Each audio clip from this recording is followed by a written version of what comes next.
wind in the Montana high country did not whisper. It screamed. It was a living, starving thing that clawed at the sod roof of the cabin and ripped the frozen planks of the fence line from the posts. Clara fought it, as she had fought it every day since Amos died. Her hands, raw and split, strained against the gray, splintered wood. She tried to hold the rail in place while hammering a new spike, but the wind tore it from her grip and threw it into the snowdrift. She cursed, a sharp, smokeless puff of breath that the wind stole instantly. She was 32 years old, but the winter and the grief had carved her face into something older. She felt brittle, like the last dead leaf clinging to a branch. A sudden, panicked squawking erupted from the lean-to coop. It was a sound of terror, not just complaint. Clara's head snapped up. She dropped the hammer and ran, sinking past her knees in the snow. "No," she breathed, the word dissolving. "No, you don't." She had 3 cows, frozen solid in the north pasture since November. She had half a sack of flour, and she had 2 chickens. They were her last living, breathing claim to this place. A gray shadow bolted from behind the coop, a splash of white feathers dangling from its jaws. The coyote, gaunt, ribs showing. It was as desperate as she was. It saw her and tried to scramble over the drift, but its paws sank.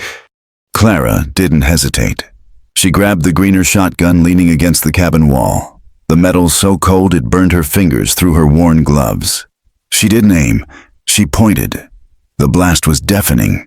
A cannon shot in the frozen silence. The coyote folded, a ragged heap of fur and blood against the white.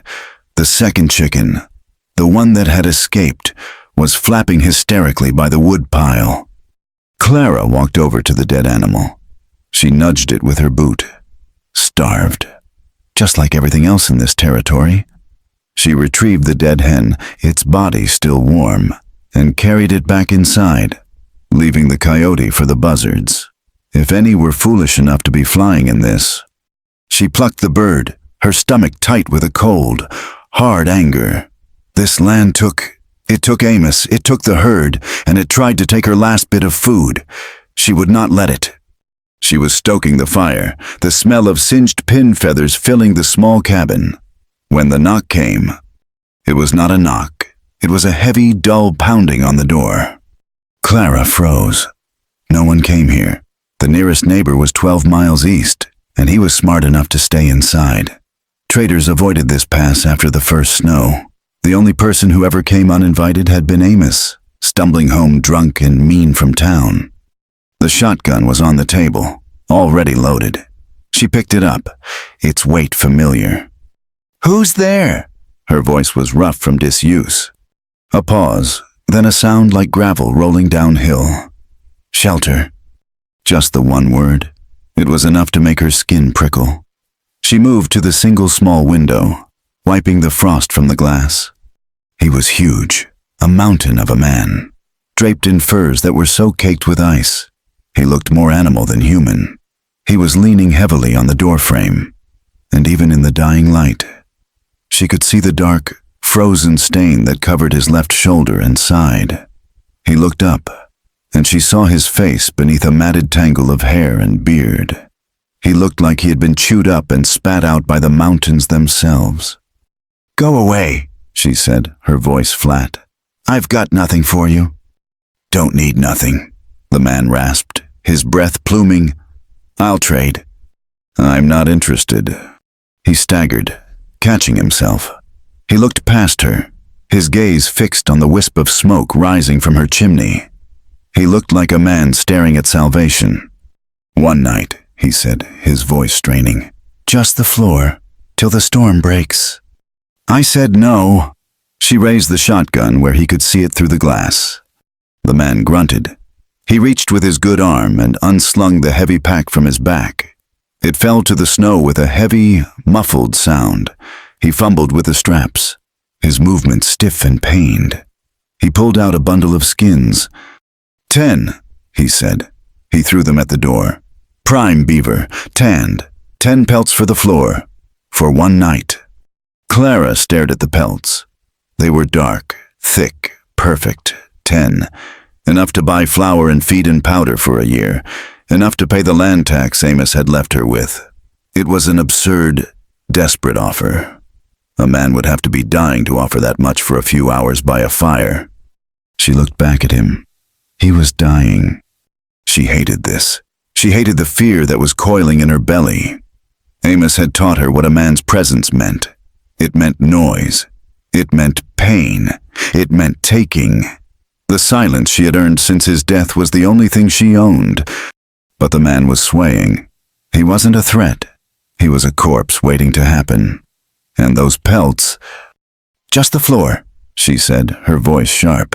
"You try anything. I'll shoot you where you stand." "Just the floor," he agreed. She unbarred the door. The wind shoved it open, blasting the cabin with ice and snow. He stumbled in, bringing the smell of pine, old blood, and frozen wilderness with him. He was even bigger inside, his head nearly brushing the roof beams.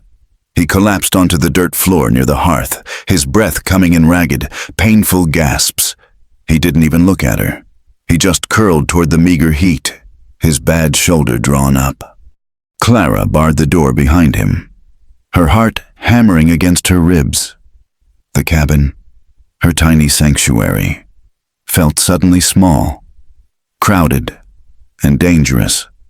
He seemed to fall asleep instantly, or perhaps unconsciousness had just claimed him. Clara cooked her chicken, the smell of broth filling the room. She ate standing, the shotgun never leaving her sight. The man did not move. She debated. She could take the pelts and force him out, but he would die, and she had seen enough death. When it was time to sleep, she laid her thinnest quilt on the floor, a good 6 feet from where he lay. "That's yours," she said. He stirred, his eyes opening. They were pale, a watery gray, and clouded with fever. He looked at the blanket, then at her. He nodded, crawling onto it with a deep groan of pain. Clara retreated to her own narrow cot, taking the shotgun with her. She lay it beside her, her hand resting on the cold stock. She did not undress.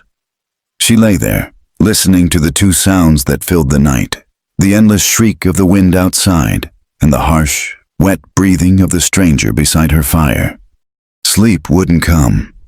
She watched him. The firelight cast deep shadows across his face. He was younger than she had first thought, under the grime and the beard. But it was a hard face, marked by more than just the elements.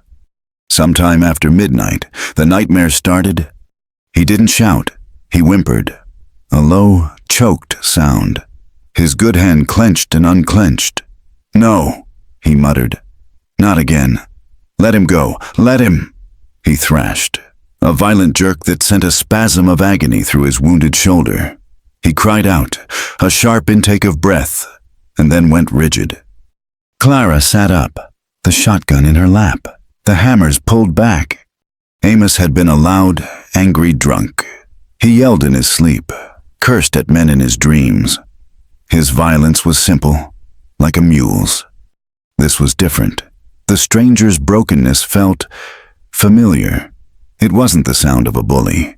It was the sound of a man being hunted, a sound of profound, bottomless guilt. It was a pain she recognized, not from Amos, but from the mirror. She sat there, watching him until the first gray light of dawn touched the window. She did not lower the gun, but she did not move toward him, either. When she finally rose, the cabin was bitter cold. The fire was down to pale embers. The stranger hadn't moved.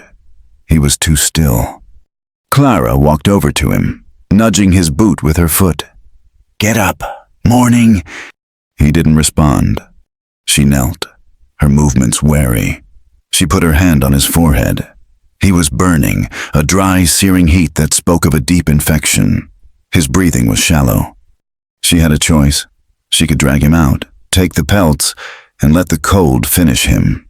It would be the smart thing to do, the safe thing. He was a man, and men were trouble. Amos had been proof enough of that. She looked at the pelts, then at the man. He had traded her a winter's survival for one night. He had kept his word. She sighed, a long, weary sound. "Damn you," she whispered. She went to the door and gathered a bucket of clean snow. Setting it on the hearth to melt, she got her sewing box, the one with the heavy sailcloth needles, and her skinning knife, and from the small chest under her cot, she pulled out the last of Amos's whiskey. She pulled back the filthy, frozen furs from his shoulder. The smell hit her instantly, sour and rank. The wound was a mess. It was puckered, swollen, and an angry, blackish purple. The shirt beneath was glued to it with dried blood and pus. "This is going to hurt," she told the unconscious man. She soaked a rag in the hot water and whiskey and pressed it to the wound. He screamed, a raw, terrifying sound, and his eyes flew open. He stared at her, not with recognition, but with pure, animal panic. His good hands shot out and clamped around her wrist like a bear trap. Clara didn't flinch. She didn't fight. She just met his gaze. His gray eyes were wild, dilated with fever and pain. "You're infected," she said, her voice calm and low. "You hold still, or you'll lose the arm. You hold still, and I'll clean it." He stared at her, his chest heaving. He was trying to focus, trying to understand where he was. He saw the cabin, the fire, the woman. He saw the knife in her other hand. He saw the bloody rag. Slowly, agonizingly, his grip on her wrist loosened. He fell back, his teeth gritted. "Who?" "Clara," she said. "Now lie still." She worked quickly, her hands sure. She had stitched up cows and horses. A man wasn't so different. She cut the shirt away, her stomach rolling at the stench. The bullet was still in there, lodged against the bone. "This part's bad," she warned. She didn't wait for a reply. She poured the rest of the whiskey straight into the wound. He roared, a sound that shook the cabin, and arched off the floor. But he didn't grab her. He just gripped the quilt in his fist, his knuckles white. Clara took the knife, sterilized in the flame, and she cut. He passed out before she fished the flattened piece of lead out. She cleaned the hole, packed it with the last of her yarrow salve, and stitched it closed with fishing line. Her hands were steady. She wrapped it in clean strips torn from her own bed linens. When she was done, she was shaking. She sat back on her heels, covered in his sweat and blood.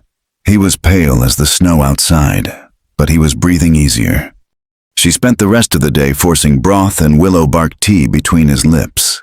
He drifted in and out of consciousness. The fever raged, then broke, then raged again. He woke for real 2 days later. The storm was still blowing, but weaker. Clara was sitting at the table, cleaning the shotgun. She heard him stir and looked over. His eyes were clear. The fever was down. He looked at the new, clean bandage on his shoulder. He looked at the empty bowl by his side. He looked at her. "You dug it out," he rasped. "It was festering." He tried to sit up, and this time, he managed it, bracing himself with his good arm. He was weak, but the raw strength was still there. "Why?" "You paid for one night," Clara said, turning back to her gun. "The rest is interest. You'll live." He watched her for a long time. He took in the sparse cabin, the worn-out furniture, the way she handled the weapon with easy familiarity. He looked at the door, where the wind was still finding cracks to whistle through. "Your fence is still down," he said. "I know. And the roof on that south corner is about to give." Clara stopped cleaning. She looked at him. "It'll hold." "No, it won't," he said. "Not through another storm." He shifted, testing his arm. "I'll fix them." She raised an eyebrow. "You can barely sit." "I'll be standing tomorrow," he said. It wasn't a boast. It was a statement of fact.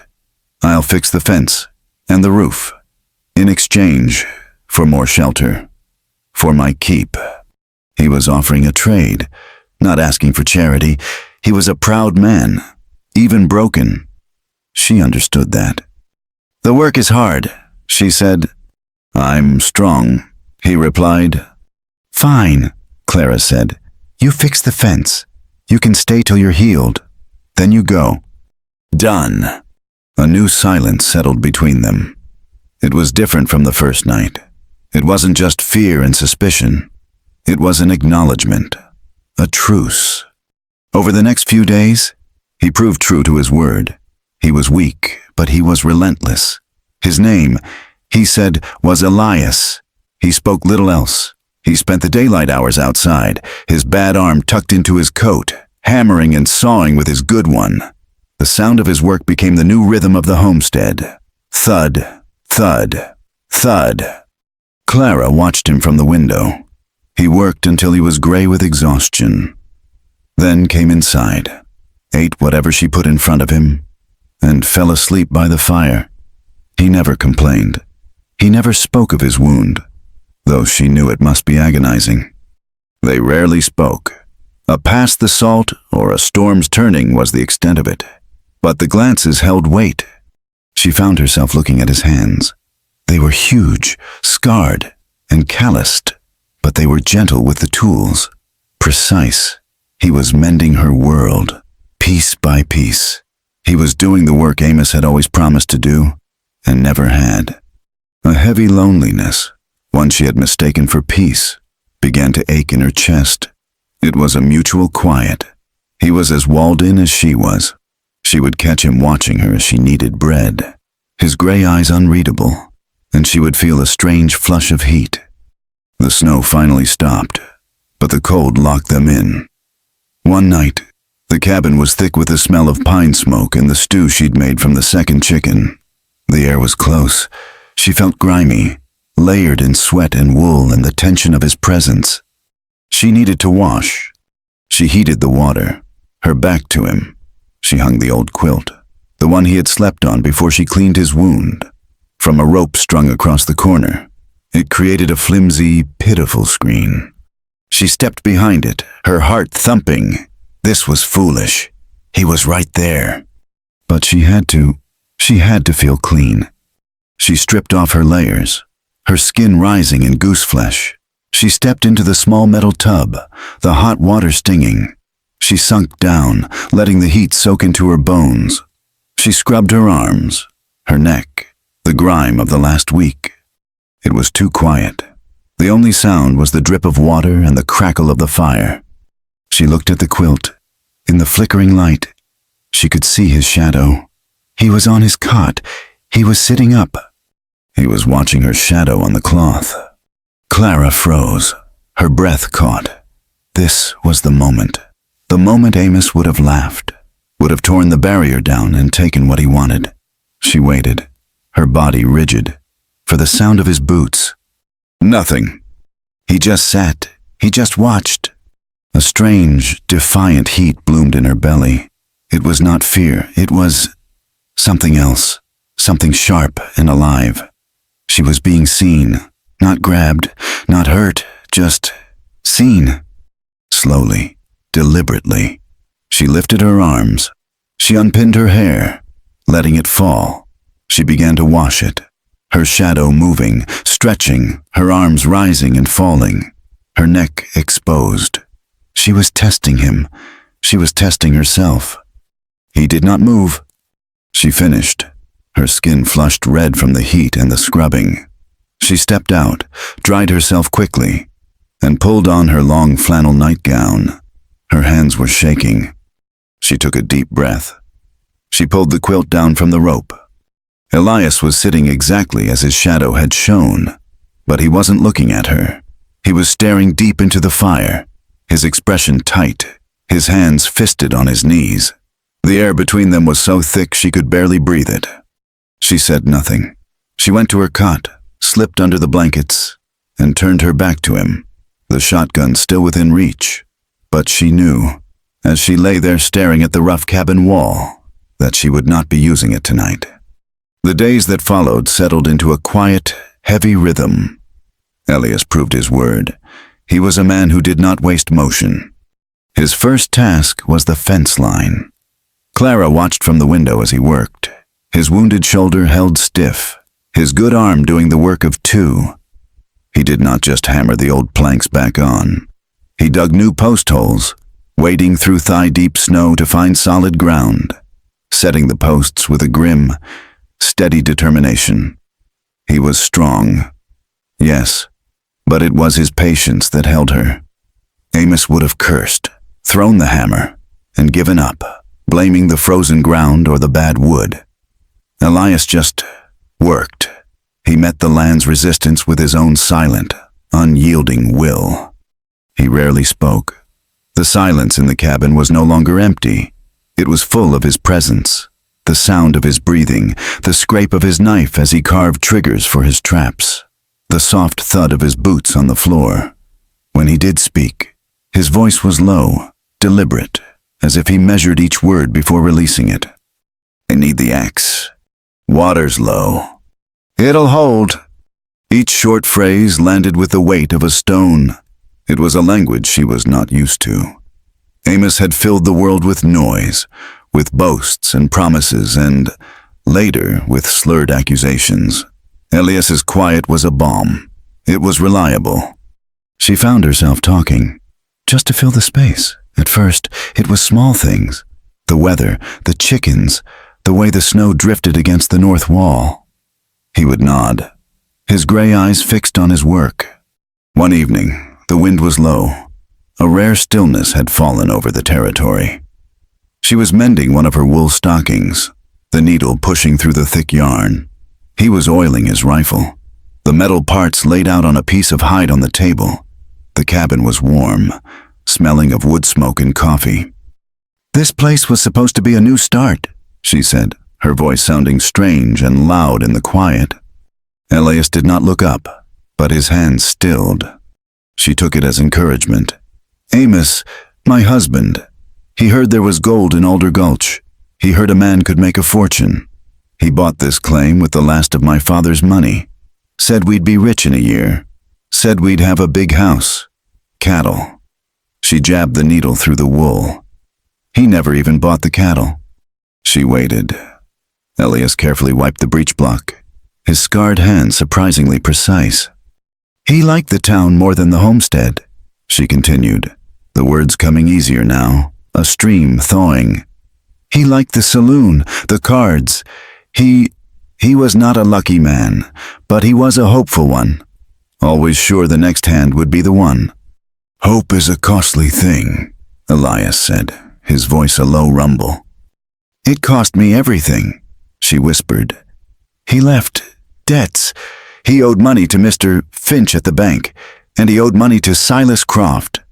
She spat the name like it was poison. "Croft runs the land office, but he runs the saloon too. He owns most of the men in town, one way or another." She looked at her hands, at the needle. "Amos came home one night, drunk, worse than usual. He said Croft had offered him a deal, said he would forgive the debt, all of it." Clara's hands were shaking. "Croft wanted the land, and he said he wanted me too, for the winter. Said he'd take the debt out and trade if Amos couldn't pay." The cabin was dead silent. The only sound was the faint pop of an ember in the hearth. Elias slowly, deliberately, began to reassemble the rifle. Click, snap, the sound of metal meeting metal. "Amos, he told me he was thinking on it, thinking on selling me for a few months to settle a card debt." Her voice broke, thick with a shame so old it felt like part of her bones. "He died 2 days later. His horse threw him, and he broke his neck. And I was glad, God forgive me, I was so glad he was dead." She had never said those words aloud. She looked at Elias, expecting disgust, judgment, anything. He met her gaze. His eyes were not cold, but they were not soft. They were hard, like forged steel. "Has Croft been back?" "No, not since the funeral. He sent a man to offer condolences. I told him to get off my land. He laughed." "He'll be back," Elias said. It was not a guess. It was a fact. "When the thaw comes, he'll be back." He stood, his full height seeming to shrink the cabin. He checked the action on the rifle, then set it against the wall. He looked at her, his face shadowed. "He won't find you alone." Clara stared at him, her heart doing a slow, painful turn in her chest.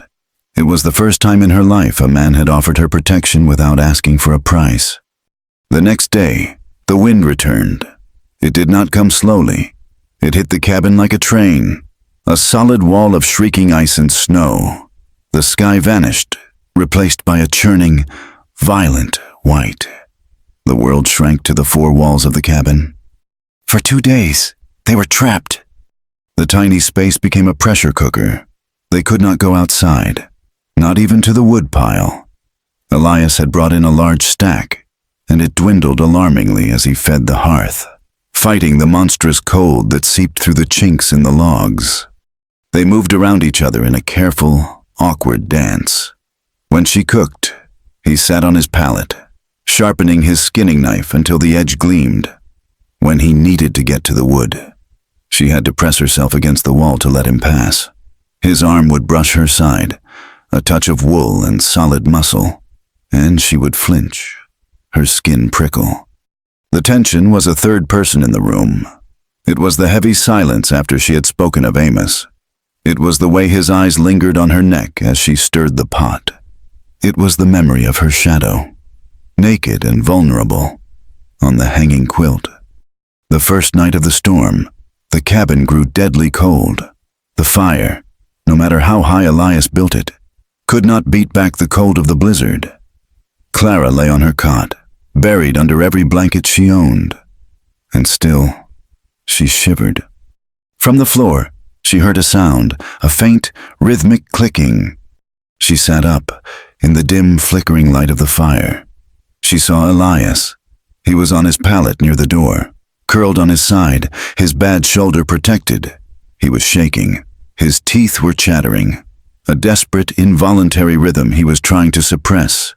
He had given her the better spot, closer to the hearth. He had taken the drafty floor, and the cold was sinking into his bones, into his half-healed wound. She lay there, her heart a cold knot. It is not my concern. He is a stranger. But the sound, it was a sound of pure, human misery. It was the sound of the coyote she had shot, a creature at the end of its rope. She threw back her blankets. The air was so cold it stung her lungs. He heard the movement. His eyes snapped open, instantly wary. "What is it?" "You're freezing," she whispered, her voice barely audible over the wind's howl. "I'm fine. You're a bad liar." She grabbed the thickest quilt from her cot, the one her mother had made, and walked to him. "I don't need—" "Be quiet," she ordered, her voice sharp. She unfolded the quilt and spread it over him, tucking it in around his shoulders. He was still shaking. She hesitated. This was not enough. The cold was too deep. She looked at her cot, then at the floor. With a sigh that seemed to pull the last of her resolve from her, she grabbed her other blanket. She did not go back to her bed. She laid the second blanket on the floor, next to his pallet, not touching, but close enough. She lay down, her back to him, and pulled the edge of his new heavy quilt over herself. They were two separate people, on two separate beds, sharing a small ocean of warmth. She did not sleep, but after a long time, she heard the chattering of his teeth stop. She heard his breathing deepen, and she lay in the dark, listening to a man sleep peacefully, a foot away from her. The storm broke on the third morning. The silence was as stunning as the noise had been. The world outside was a pristine, glittering white, the sky a painful, sharp blue. The tension inside, however, had not broken. It had changed. It had coiled tighter.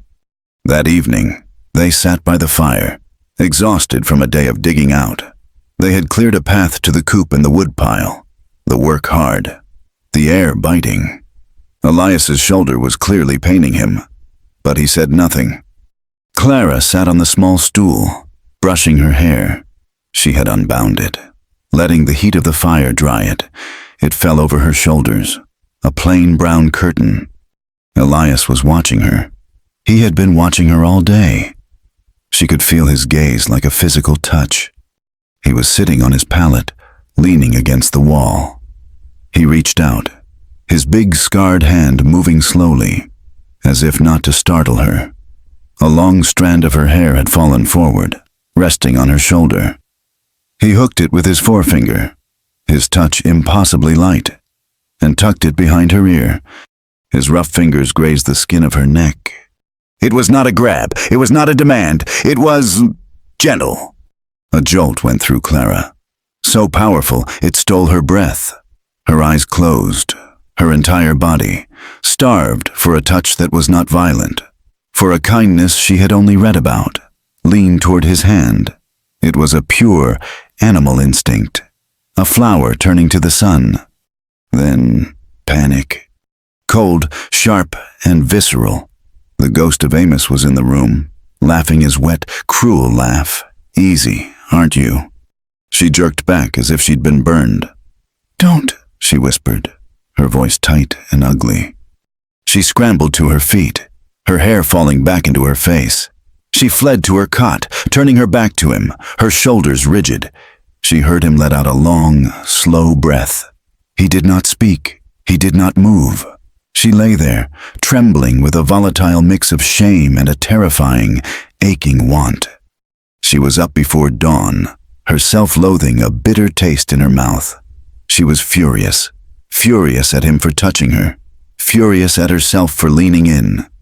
She dressed in the dark and went outside. The air was frigid, the stars still blazing in the black sky. She grabbed the heavy splitting maul.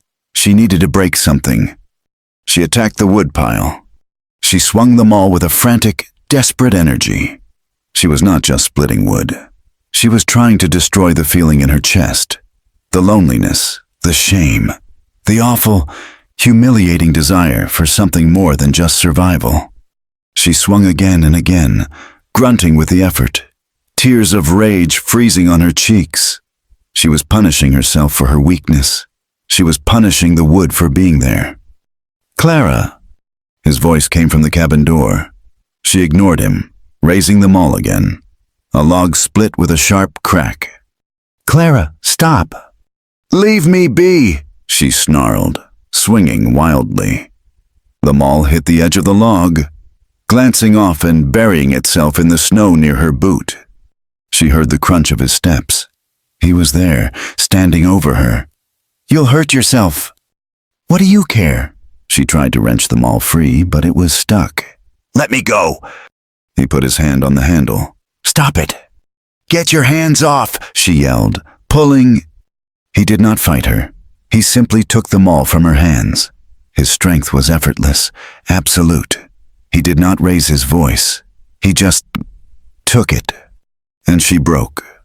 The strength that had been holding her upright for 2 years, the anger that had fueled her, it all dissolved.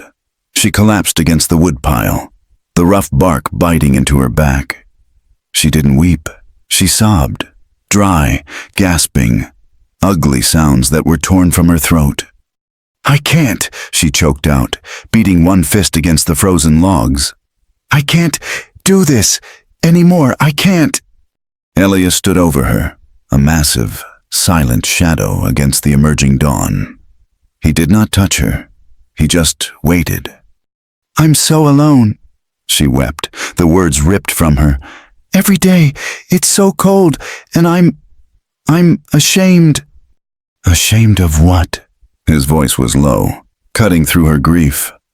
Of this, she gestures at the cabin, at the snow, at him, of wanting, of seeing you and feeling, I'm so tired of just surviving. I'm tired of being afraid of a kind touch. I'm tired of being so hungry I'd...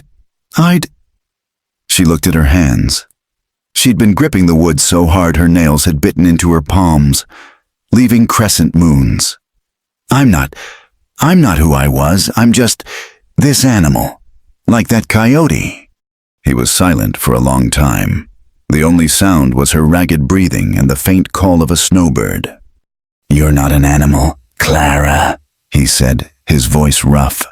You're a survivor, There's no shame in that." He offered her his hand, his good hand. She stared at it. It was scarred, calloused, but it was steady. After a long moment, she took it. He pulled her to her feet as if she weighed nothing. That night, the cabin was still. The truth lay bare between them. The pretense of stranger and widow was gone. They were just two people, pared down to the bone. She sat on her stool by the fire. He was at the table. The silence stretched, but it was not the tense, electric silence of before. It was a clear, empty space. He stood up. He walked to her. She tensed, her old fears rising. But he didn't loom. He knelt in front of her, bringing his great height down to her level. He looked at her face, then down at her hands, which she had scrubbed and bandaged. He reached out and took both her hands in his. He held them, his large, warm palms enclosing her fists. "Clara," he said, "just her name." She began to tremble, a deep, seismic tremor that started in her stomach. I'm afraid." "I know," he said. His own voice was strained. "Me too." He did not kiss her. He did not pull her. He just held her hands. He lifted one, turned it over, and brushed his thumb over the raw knuckles of her right hand. A touch so light, so careful, it made her want to cry out. She was the one who moved. She leaned forward, just an inch, a small, terrifying motion. He met her. His lips were not soft. They were chapped, rough from the wind, like his hands, but the kiss was slow. It was not the bruising, wet, selfish kiss of Amos, a kiss that was always a prelude to a demand. This was a question. It was uncertain, hesitant, tasting of salt and wood smoke. It held no demand. It just asked. Her answer was to lift her bandaged hand from his grasp and place it on his rough cheek. His beard scratched her palm. He let out a shaky breath, a sound that seemed to come from deep inside him. His grip on her other hand tightened, not with force, but with an intensity that bordered on pain. He was a man drowning, and she was the first solid thing he had touched in a year. He pulled back, his gray eyes searching hers. "Are you sure?" She looked at this massive, broken man kneeling at her feet. "I'm not," she whispered, her voice trembling. "And I don't care." He rose, lifting her as he did. He carried her the 2 steps to her narrow cot and laid her down. The motions were slow, deliberate, almost clumsy, as if they were both unlearning everything they thought they knew. This was not a fire. It was a thaw. It was the slow, aching, sometimes painful melting of 2 people who had been frozen for a long, long time. He was tender, his hands exploring her shoulders, her arms, her face, as if he were memorizing her. And he was intense, his body a solid, heavy warmth that she craved. When he finally moved over her, she trembled. It was not fear. It was a need so profound, so deep. It was a hunger that had nothing to do with food. It was the need to be held, to be wanted, to be touched with something other than violence. It was an emotional release so total it left them both shaking and breathless in the quiet of the cabin.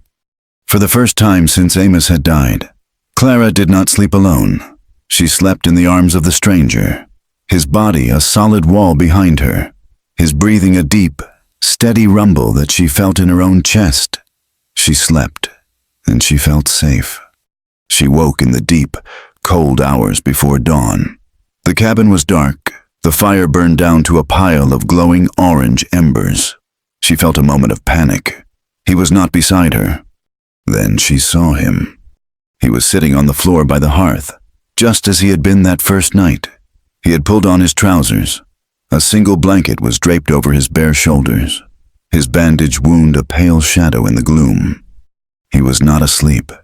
He was staring into the dying fire, his back to her, perfectly still.